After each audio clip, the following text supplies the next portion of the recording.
اعوذ باللہ من الشیطان الرجیم بسم اللہ الرحمن الرحیم ام تريدون ان تسألوا رسولكم كما سئل موسى من قبل ومن يتبدل الكفر بالإيمان فقد ضل سواء السبيل صدق الله العظيم. اعوذ باللہ من الشیطان الرجیم بسم اللہ الرحمن الرحیم رب اشرح لی صدری ویسر لی امری واحلل عقدۃ من لسانی یفقہوا قولی.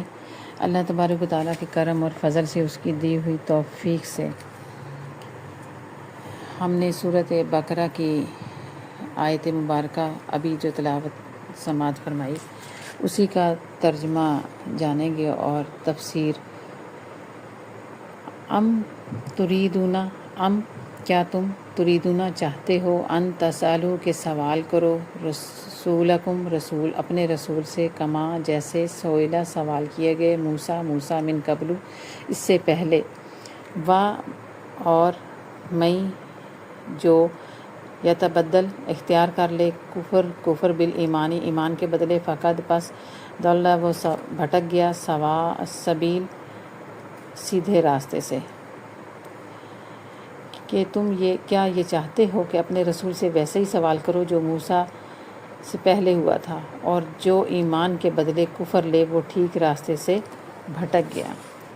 ضیاء القرآن میں مفسر فرماتے ہیں کہ یہود مسلمانوں کو طرح طرح کے سوالات کرنے پر اکساتے تھے، اور اللہ سبحانہ وتعالیٰ نے مسلمانوں کو ایسا کرنے سے سختی سے منع فرمایا ہے کہ میرے حبیب صلی اللہ علیہ وآلہ وسلم سے یہودیوں کی طرح کیل و کال نہ کیا کرو ورنہ گمراہ ہو جاؤ گے. جن امور کے کرنے کا حکم دیا جائے ان کو کرو، جن سے منع کیا جائے ان سے باز رہو، اور جن امور کے متعلق اللہ اور اس کے رسول صلی اللہ علیہ وآلہ وسلم نے سکوت اختیار فرمایا ہے انہیں مت چھیڑو، اسی میں تمہاری سلامتی ہے.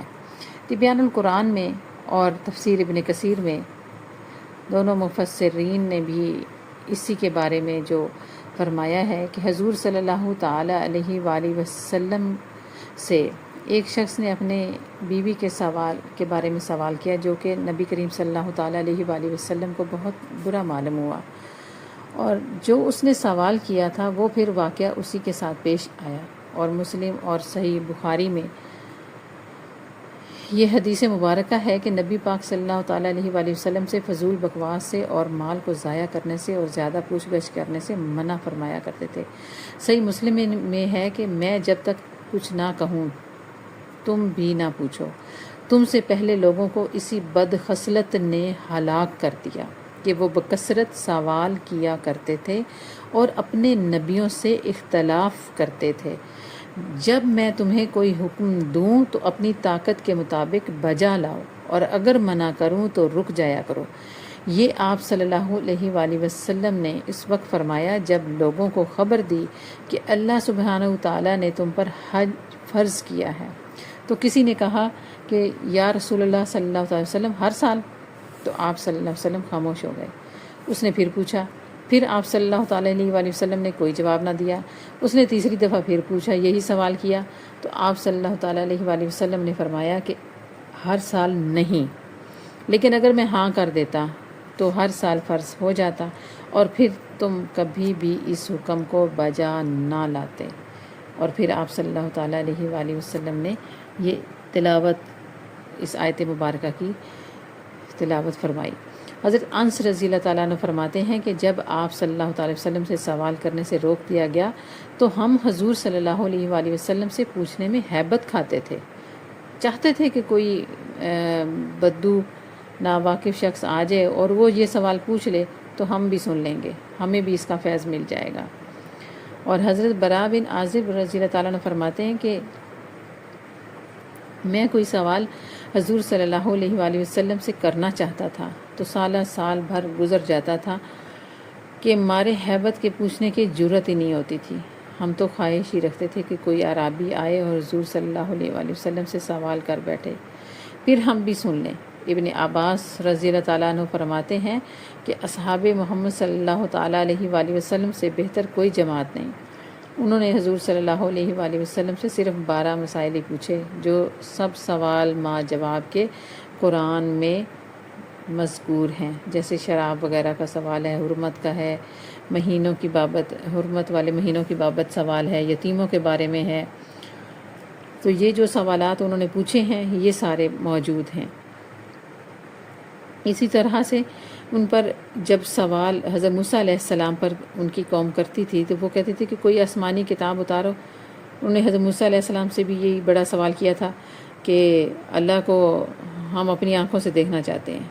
اب انہوں نے جو مسلمان تھے انہوں نے نبی پاک صلی اللہ علیہ وسلم سے سوال کیا تھا کہ کوئی ایسا آسمانی کتاب کوئی ایسی اتاری جائے کہ جو مکمل ایک ہی دفعہ اتری ہو تو پھر ہم ایمان لے کے آئیں گے، یا صفا کے پہاڑ کو سونے کا بنا دیا جائے پھر ہم ایمان لے کے آئیں گے۔ تو حضرت موسیٰ علیہ السلام جو تھے ان سے بھی اسی طرح کے سوال کیے جاتے تھے کہ ہم تو اپنی آنکھوں سے دیکھنا چاہتے ہیں اللہ تبارک و تعالیٰ کو، کہ جس ظلم کی وجہ سے انہیں ایک تن آواز سے ہلاک کر دیا۔ رافع بن حرملہ اور وہب بن زہد نے کہا تھا کہ اے محمد صلی اللہ علیہ وسلم کوئی آسمانی کتاب ہم پر نازل کیجئے جسے ہم پڑھیں اور ہمارے شہروں میں دریا جاری کر دیں تو ہم آپ صلی اللہ تعالی وسلم کو مان لیں گے۔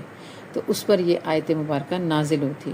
اور ابو العالیہ کہتے ہیں کہ ایک شخص نے حضور صلی اللہ تعالیٰ علیہ وآلہ وسلم سے کہا کہ یا رسول اللہ صلی اللہ تعالی وسلم، کاش ہمارے گناہوں کا کفارہ بھی اسی طرح سے ہوتا جس طرح سے بنی اسرائیل کے گناہوں کا ہوتا تھا۔ تو آپ صلی اللہ تعالی وسلم نے سنتے ہی 3 دفعہ جناب رب باری تعالیٰ میں عرض کی کہ نہیں اے اللہ، ہم نہیں یہ چاہتے۔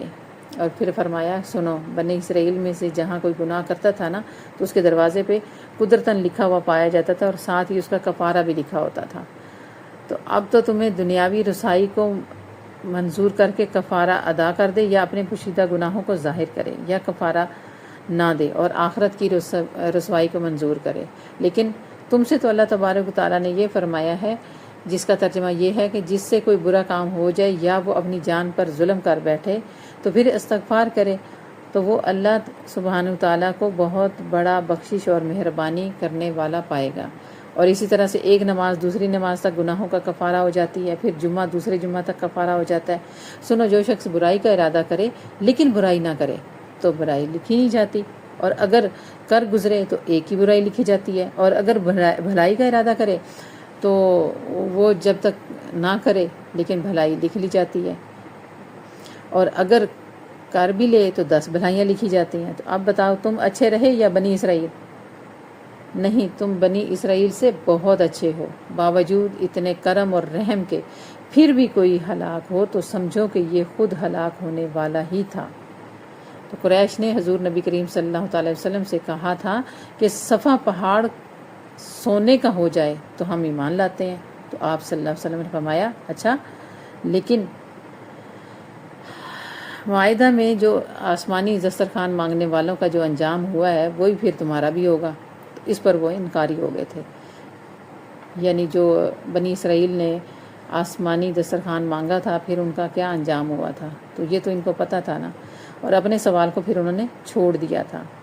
یعنی اس سے مراد یہ ہے کہ تکبر، اناج، سرکشی کے ساتھ نبیوں سے سوال کرنا نہایت ہی مذموم حرکت ہے، جو کفر کو ایمان کے بدلے مول لے اور آسانی کو سختی سے بدلے، اور وہ سیدھی راہ سے ہٹ کر جہالت اور ضلالت میں گر جاتا ہے۔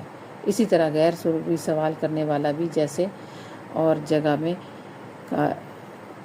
آ جاتا ہے اور وہ اپنے راستے سے ہٹ جاتا ہے۔ اللہ تبارک و تعالیٰ سے دعا ہے کہ رب تعالیٰ میں حق سننے اور حق سمجھنے اور حق بولنے کی توفیق عطا فرمائے۔